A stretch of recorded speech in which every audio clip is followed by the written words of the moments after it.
Quick question. Has a relationship ever made your money feel tighter, more anxious, more obligated, or less free? Because optionality isn't just cash, it's who you attach your life to and the agreements you build together. Today, we're talking optionality in relationships, how to choose partners with alignment, set boundaries without becoming cold, and create shared financial freedom in love, business, family, and even your financial planner.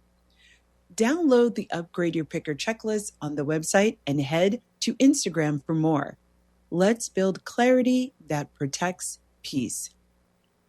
Yeah.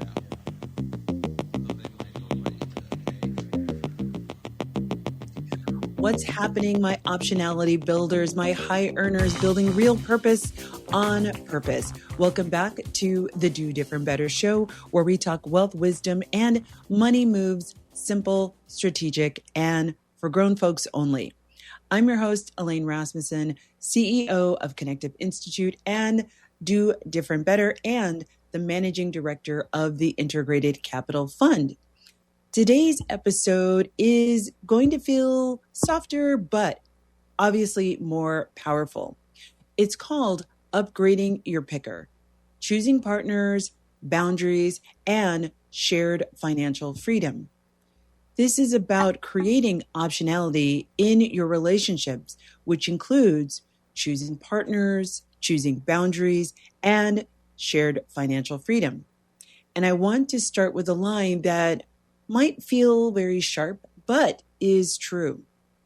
If one relationship can bankrupt your peace, it's not love, it's a contract. It might be a spoken contract. It might be an unspoken contract. It might be a we never discussed it contract. But money and relationships always create terms. The optionality, or the O in my soul framework, is the ability to choose without panic or disruption. Most people think optionality is just cash. It's not.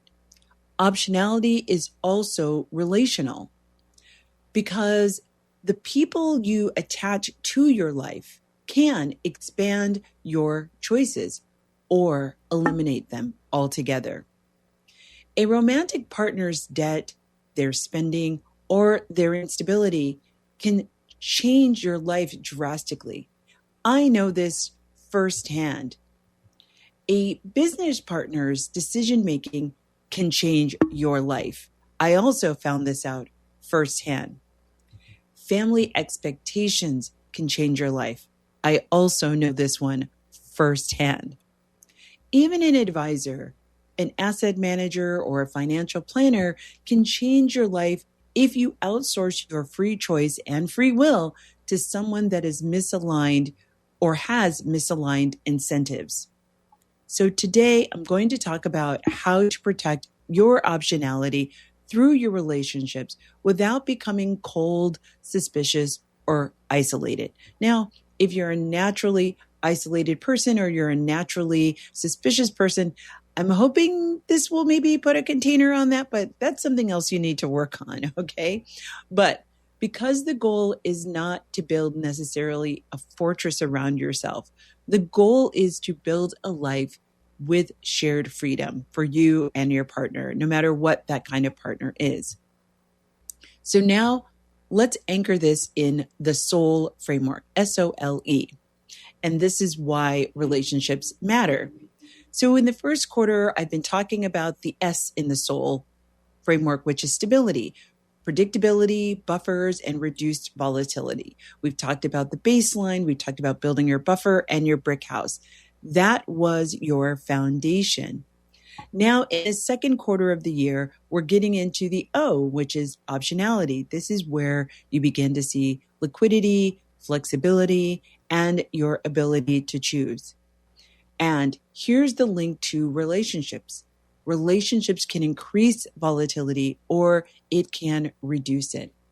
Relationships can increase your fixed costs or reduce them.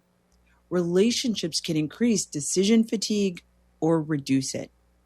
So if you want optionality, you have to be honest about the relational side of your life. Now, let's define what I mean by relational optionality. Relational optionality actually means that you can make decisions inside your relationships without feeling fearful, without feeling judgment. You have boundaries and decision rules that prevent feelings from turning into resentment and a mechanism to have conversations. The other part of relational optionality is you don't have these silent contracts that explode at some unpredictable time. You also can collaborate without feeling like you're losing yourself and putting yourself second or making yourself small. It also means you can share without feeling or being consumed. It's the difference between, hey, we're building something together and I'm slowly being financially absorbed into someone else's chaos. That's not what we want.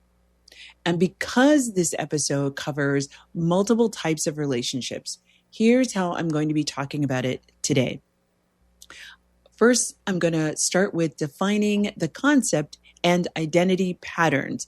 You may correlate this with the wealth identity lens. If you haven't taken the wealth identity quiz, go ahead and do that first. Next, I'm going to talk about choosing partners, whether they be romantic or business or financial. And then finally, I'm going to be talking about boundaries and governance and dealing with professionals like asset managers and financial planners. So now let's bring in the wealth identity, because this is where people get really predictable. Yourself as well as the other person that you're dealing with. Again, whether this is a personal relationship, a business relationship, or a financial management. First, there are the builders. Builders tend to overfunction. They build these great systems, or they cover the gaps and they optimize the household. In relationships, they often become the default financial planner without realizing it. Maybe it's because people perceive that they're better at money because they have more money, or maybe people default to you because you just seem to have more. You're not necessarily better at it than anybody else, but because you assume that responsibility, you take it on. Your strength is that you do provide structure, and that's important. But the risk that you carry is you're carrying everything, or you're overbuilding. And as a result, you start to have these low bubbling feelings of resentment that then turn into high bubbling feelings of resentment. Next is the caretaker. Caretakers merge love with rescue. They become the unofficial family CEO. They cover, they support, they stabilize. And they don't necessarily do this well, but they become the person that everyone calls on when they're having any sort of small problem, and because they're known to be able to fix it financially. Now, the caretaker's strength is their generosity. That's amazing. It's lovely. However, their risk is that they erase themselves and they begin to operate from a place of obligation or guilt-based yeses. Is that sounding like you? Now on to my maximizers. Maximizers want the best strategy, the best outcome, the best plan. And in their relationships, they can become controlling or scorekeeping, not because they're bad, but because they fear instability. And they may not have the ability to name actually what's going on. They just know that they got to do. Their strength is their ambition. They want more, and they want safety, and they want security, and also their ability to create optimization. However, their risk is turning partnerships into a constant performance review, which doesn't feel good for their partner and makes their partner feel like they're always coming up short, and perhaps leads to maybe volatile conversations that also don't feel good for either person. Finally, there's the minimalist strategist. The minimalist avoids admin and conflict altogether. They don't want to talk about money until something actually breaks and now it's an emergency for everybody. And maybe not even then. I had a partner like that. They might keep it all inside until it can't be hidden anymore. And there's a letter in the mail or a knock on the door. That's happened to me. And then everything just blows up. Now, the minimalist, their strength is they are looking for something simple. They can't handle something that's overcomplicated or overburdened. But the risk is that their avoidance creates unnecessarily and stressful surprises. And these surprises tend to be expensive, which then kill trust in the relationship. Now, why does this all matter? Because most relationship money problems are actually not about the math. The math is part of it, but the real problem is unspoken expectations. These silent contracts. And these silent contracts may sound like, tell me if you've heard any of these, if I make more, I should pay more. Or if you love me, you'll help. Or if we're a team, then you'll cover me. That's an assumption of an expectation that isn't expressed, right? We don't talk about money because that's not romantic. Another one is we don't need agreements because we just trust each other. Now, I had someone in my Do Different Better Live workshop that I had in January, and one of the folks that talked about, we'll call her Melissa. She talked about this. Well, I covered this and my husband covers that. And this is the list of the things that I'm responsible for. And these are the things that he's responsible for. And she just realized as a result of the workshop that they never come together to talk about each other's load. So they're carrying the load by themselves. And she was coming from her perspective. If I asked him about what he was managing, it meant that I didn't trust him. And so we're going to be talking about that because it's not what it's about. Trust is a beautiful thing. It's amazing. And you absolutely want to be able to sit in trust. But trust without clarity and transparency is how people get trapped because they don't know what's going on. And then they're surprised and stressed and upset and resentful. Now, here's a powerful truth. Intimacy isn't the absence of boundaries. Intimacy is clarity with care. Okay? The goal of optionality in relationships is not independence. It's interdependence without chaos. And to do that, we need two very important things. The first thing is we need alignment. And the second thing is we need governance. I'm not talking about corporate governance, household governance, relationship governance, business partnership governance. These are all things that are super, super important. And I find so many relationships fail or get into distress, as well as business partnerships fail and get into distress because they didn't want to talk about these things. I remember I was sitting with a couple of entrepreneurs and they were it was two women. They had been divorced. They had moved in together as a result of their divorce. They were going through divorces at the same time. And they had lived together for a really long time. Their kids had been grown up together. They were practically a new kind of family, right? And when they sat down with me to talk about their business relationship and what the future of the business looked like, it was becoming very, very clear to me that there was misalignment on not only what the future of the company was going to look like. They were a health and wellness and fitness team. And they had come up with this new kind of workout. And the one woman was like, I'm getting older. I can't keep hosting these classes. My body's getting tired. My body's getting beat up. I want to move into something else, but I want to stay doing the work that I'm doing. Whereas the other partner, who was a little bit younger than the first partner, wanted to keep doing more classes. Well, that's a mathematical problem. There are only so many hours in the day, and you can't, unless you're going to astro project yourself, there's no way that you can teach more unless you move into an online environment, which isn't what she wanted. Now, the first partner wanted to move into certifying their program, getting more people who were licensed to execute the program that they had created, which I thought was an amazing thing. And that's actually how you grow and scale the business. And just based on that, it was clear that not only were they not agreement on what the business was, but where the business is going. And so I began to ask them about, do you have a partnership agreement? And they were like, no, we don't need one. We're still lockstep. But clearly they weren't in lockstep. And I said, before we talk about anything else, you really need to sit down and carve out a partnership agreement. What happens? How are you going to grow the business? Who is responsible for what parts of the business? And how will you split the profits of the business? What if this thing goes under? Are you also sharing the responsibility of the liability of whatever is left to pay out? What happens when it's successful? Who owns what? Does the person who came up, did they both come up with this new way of workout? Or is it that one person and they are owning it and they leave the company with it?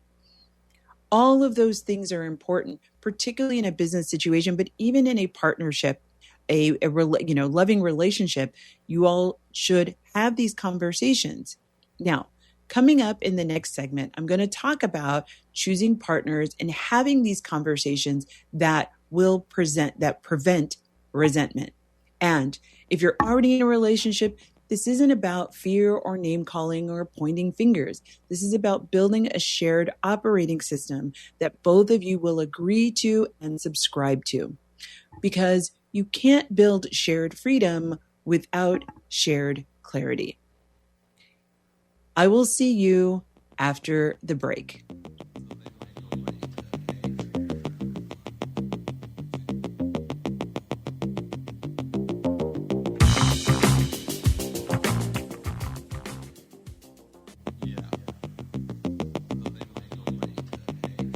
Welcome back to the Do Different Better show. I'm your host, Elaine Rasmussen, and today's show is about upgrading your partner picker. So we're having this conversation about choosing partners and having alignment with your optionality. This next part of the show is going to be talking about partner choice and partner alignment. And here's the line that saves people from years of stress. Chemistry is not compatibility, and alignment is compatibility. That's it. You can have chemistry with somebody, and it's not necessarily aligned. Again, personal story. When I left my son's father, I loved him dearly. I thought we were going to spend the rest of our lives together, but it was becoming very clear that we were not on alignment on how we were going to build our financial life. He was very much about spending money. He would go to the ATM like every other day. That's $20 every other day. Can you just imagine? We weren't making a lot of money, by the way. And I remember saying to him, you are ATMing us to death. You are ATMing us to death. And our goal was that we wanted to buy a car. Neither one of us had a car. And so just think about that. $40 to $60 a week every week. How long would it take us to buy a car had he not been taking out those withdrawals? And so it became very clear that was just one example, but there were many other examples of while we had a lot of chemistry, we did not have a compatibility or alignment on how we were going to attain our goals, right? Now, we'd had conversations, and the conversations that we had were not being backed up by actions. And so unfortunately, I had to say goodbye to that relationship. So first, let's get into romantic partnerships and romantic relationships. If you share a life, money is going to touch all parts of that life. It's going to touch housing, the kids, debt, how you support your family or other family members, your lifestyle, your future goals, and the emotional climate of the household, quite frankly, because money touches everything. So if you don't talk about money early, you're not really avoiding conflict. You're only delaying that conflict. And here is the big alignment categories that you want to think about.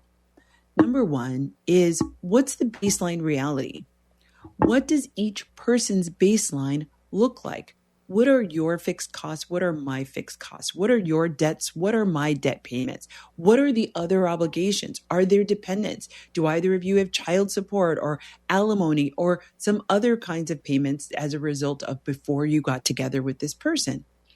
If one person has a low baseline and the other person has a high baseline, that's not necessarily a deal breaker, but it does require transparency and that you come together with a plan. Number 2, money values. Does security matter most? Is it freedom? Is it status? Is it generosity? Or is it simplicity? You've got to know yours as well as have a conversation with the other person about theirs. And if you don't know, you'll fight about spending and you'll call it that you have communication problems. Number 3, family support boundaries. This is really important for first gen folks, right? This is also important for those of you who are caretakers. This can be monumental. What is your relationship to your family requests? Do you have a support budget or do you have a rescue rule? Or are you just winging it every time somebody asks you, but you're also known as the person who takes care of everybody else's problems? Maybe you're that person. Maybe your partner is that person. Because family support without governance becomes a silent drain on your combined as well as your individual optionality. Number 4, decision rules. Do you have rules? And again, are you or the other person, do you have rules around big purchases? Do you have rules around acquiring new debt or making investments or even recurring subscriptions? How about co-signing? How about giving, right? Some of you are tithers. You give a percentage of your income every month to the place where you worship. Does the other person do that? Do they not do that? Do they do the same amount? Do they do more? What is that amount? If you have some guideposts or rules or agreements, these often tend to reduce arguments. And that's really the name of the game. No one likes to argue, although some like to argue. Lawyers like to argue. But I would say that lawyers like to argue in a venue. I don't know that they like to argue in their regular life. Tell me if you feel differently. But because you're not deciding in the heat of the emotion, right? That's what these agreements or guideposts or rules, whatever you want to call them, are going to help mitigate these outbursts, these unpredictable outbursts later. Or, I like to call them, emotional, grenades, right? Number 5, transparency expectations. Are your accounts shared? Are they separate? Is there a hybrid? Maybe what you're doing is you create one account that all the money goes into, and then what's left over gets into your separate accounts, or vice versa. Your income goes into your individual accounts, and then a portion of that goes into another account that pays your baseline expenses, your baseline fixed costs. You have a conversation about what's private, what's shared. Also, how do you can think about or conceive of mine, yours, and ours, right? Even down to your things, right? What you're bringing into the relationship. When you move into somebody's house, right? Making sure that, is this now an our situation, and what does that look like? There's no single right answer. Let me be perfectly clear. But there is a wrong answer, and the wrong answer is that there's no answer. Now I'm going to talk about the red flags. Romantic red flags kill optionality.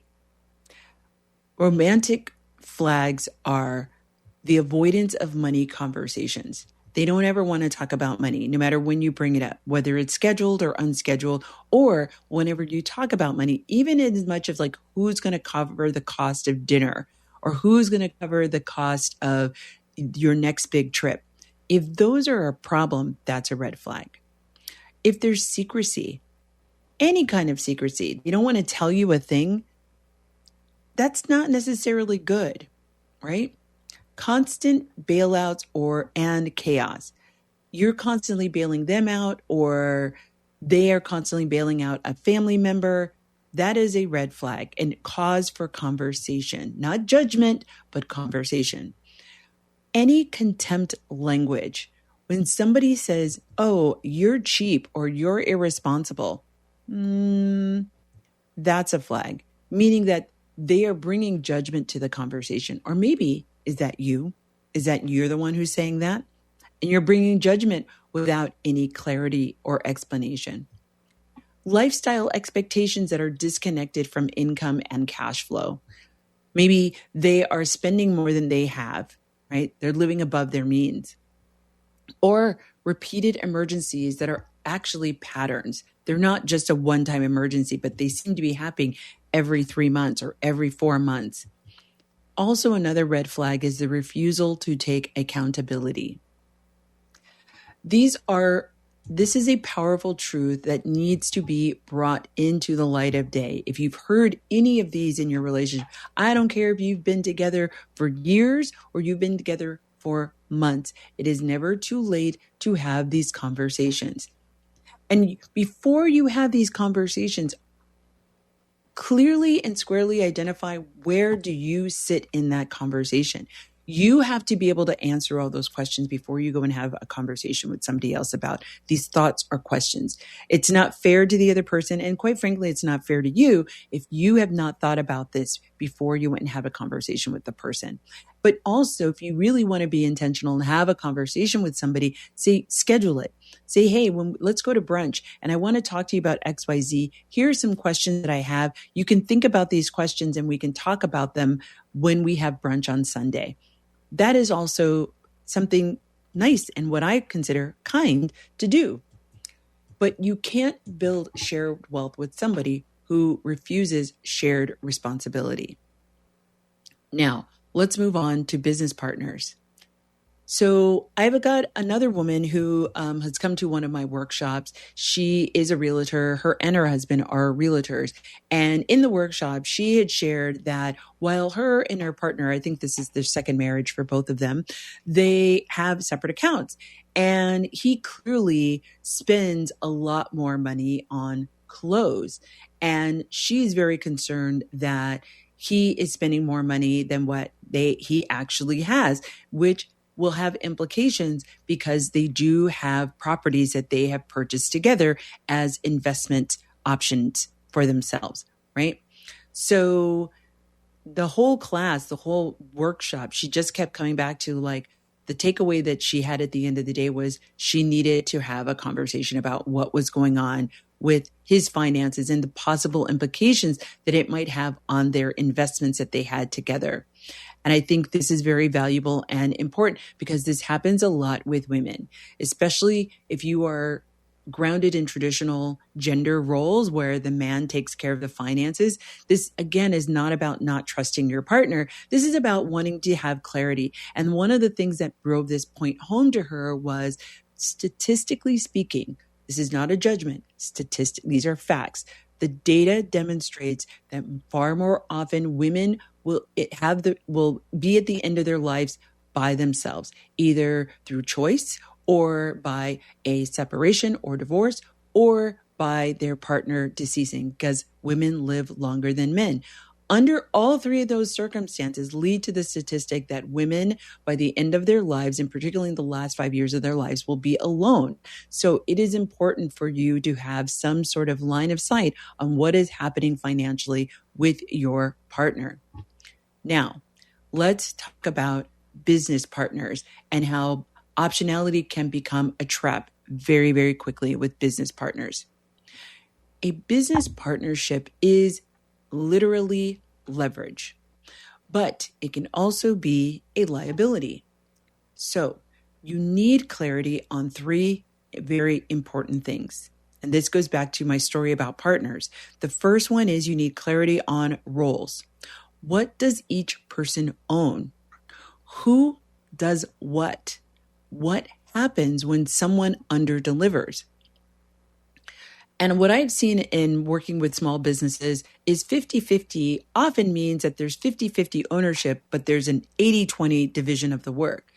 And that is how resentment starts. Those two gals that I talked to, refused to write this down. They thought that writing this down and putting it in paper was an affront to their friendship. And if that's your mindset, there's nothing anybody can do about that. But I will tell you, the relationship ended badly. Within about 2 to 3 years, their business fell apart.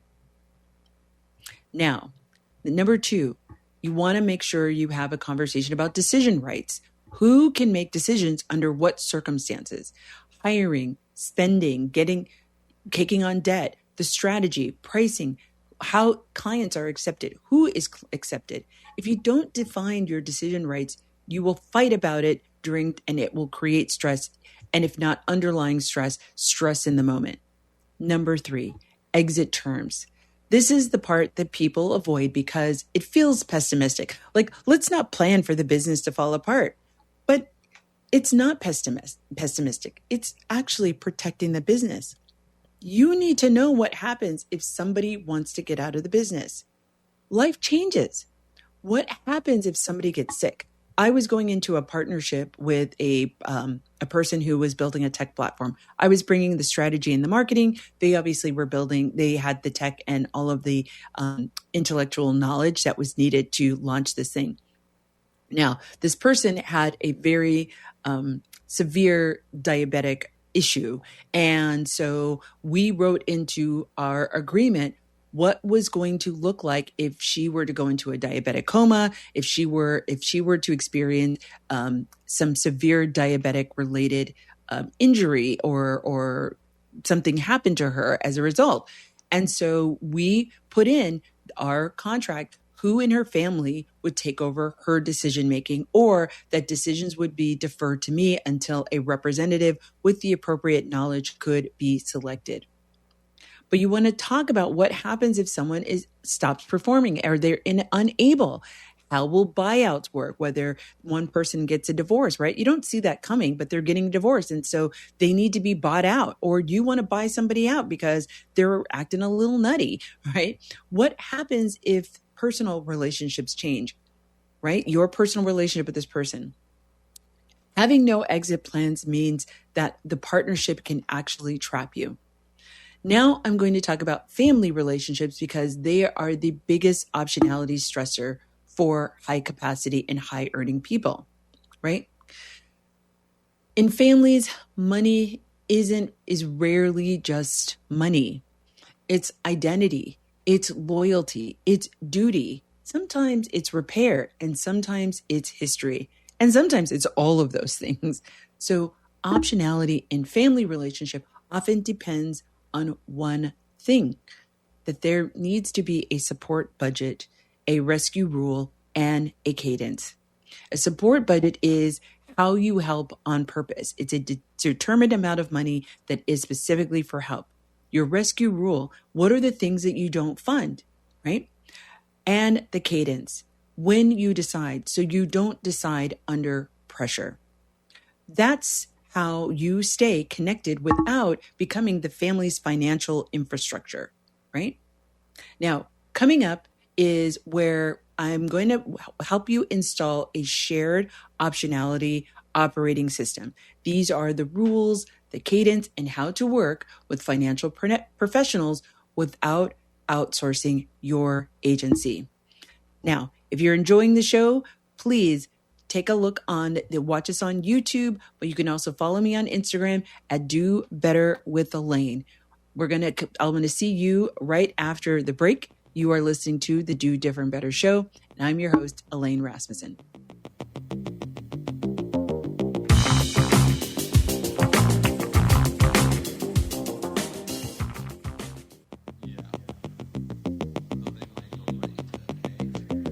Welcome back to the Do Different Better show. I'm your host, Elaine Rasmussen.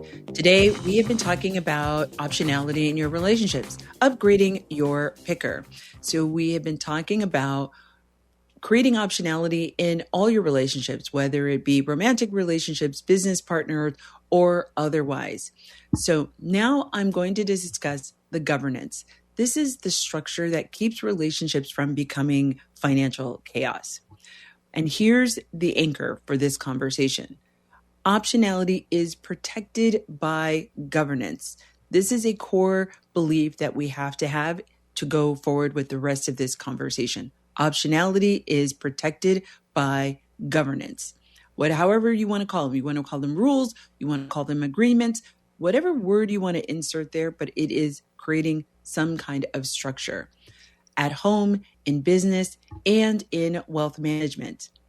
So let's get started with the shared operating system. Your shared optionality operating system, you're going to need three things. First, you're going to need shared definitions. 2, you're going to need shared rules. And finally, 3, you're going to need a shared cadence. So I'm going to break all of those down. First, shared definitions.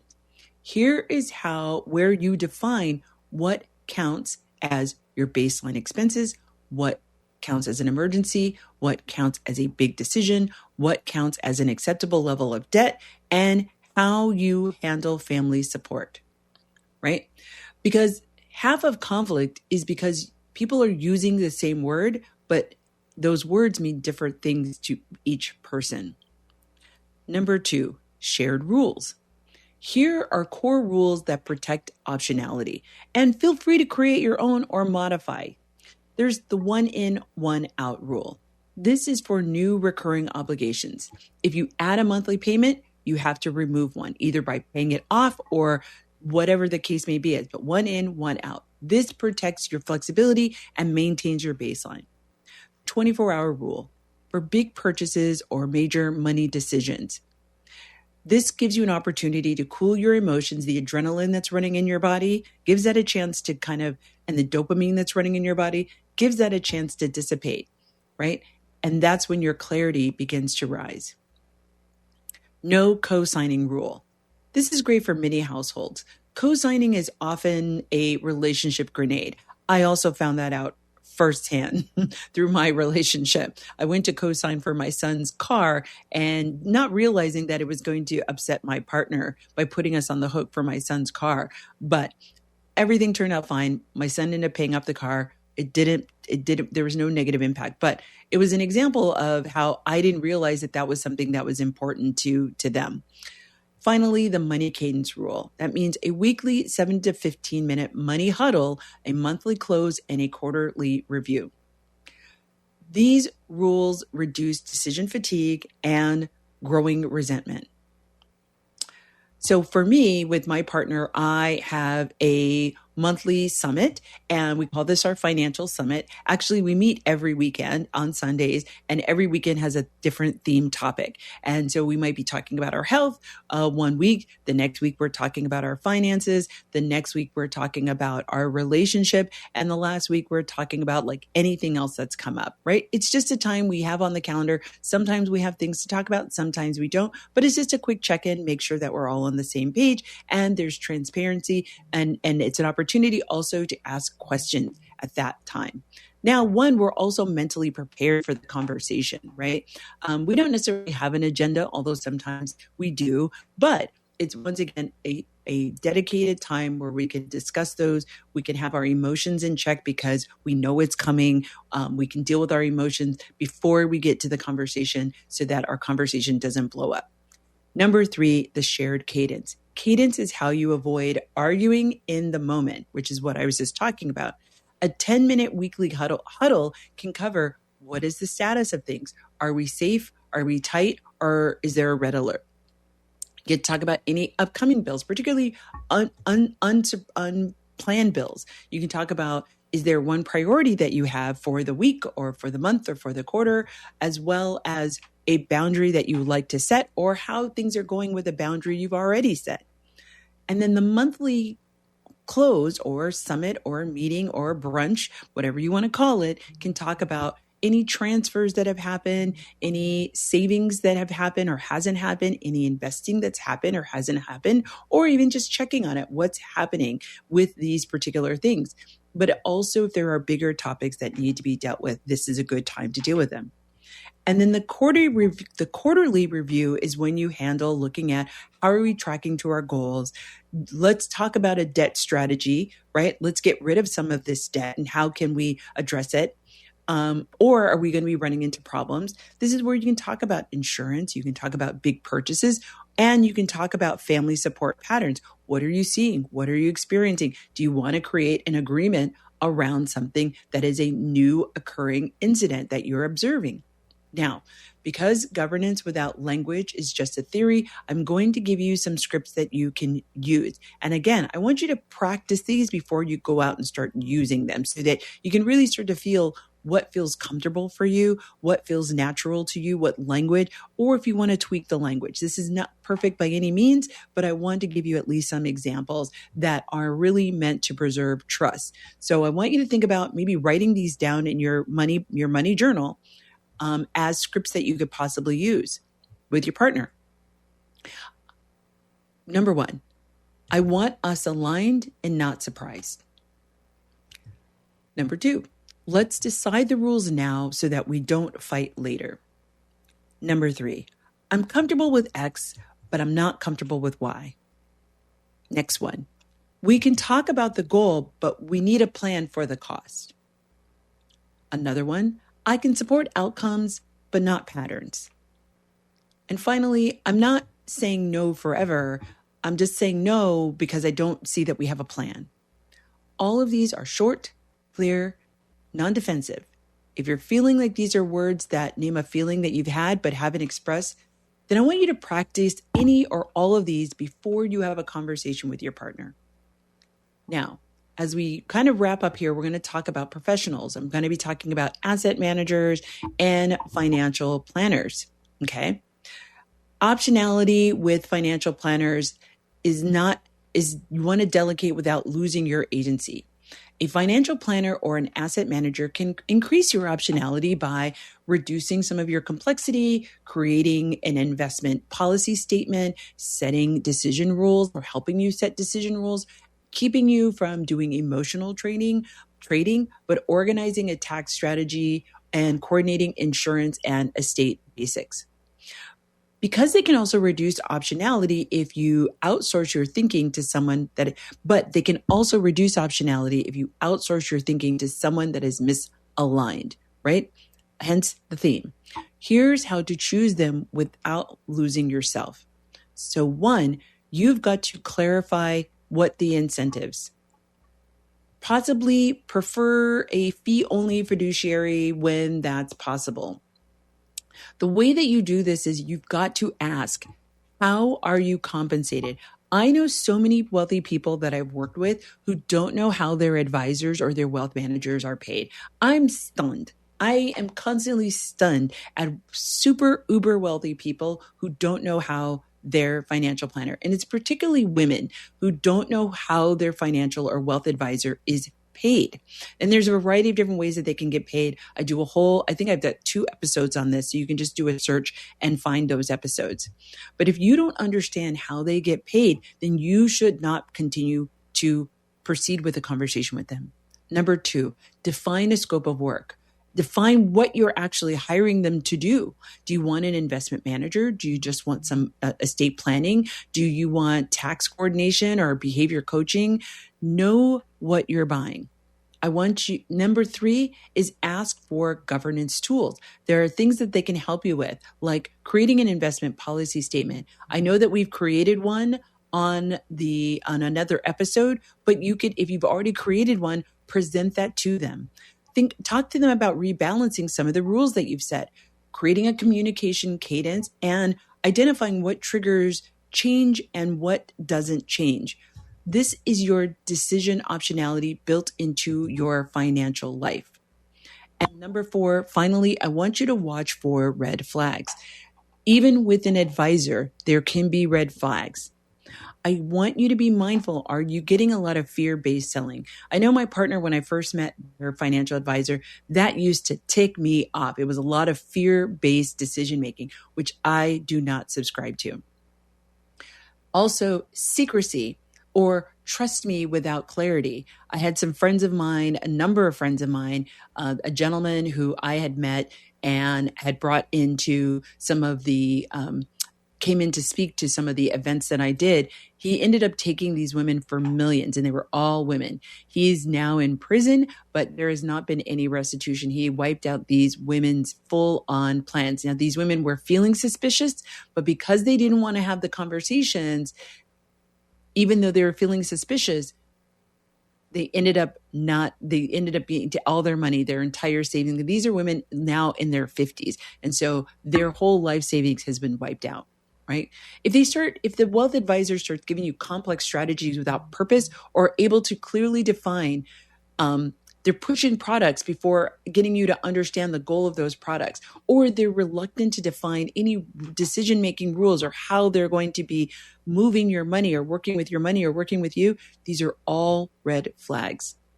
And here's the powerful truth. You can delegate tasks without delegating your agency.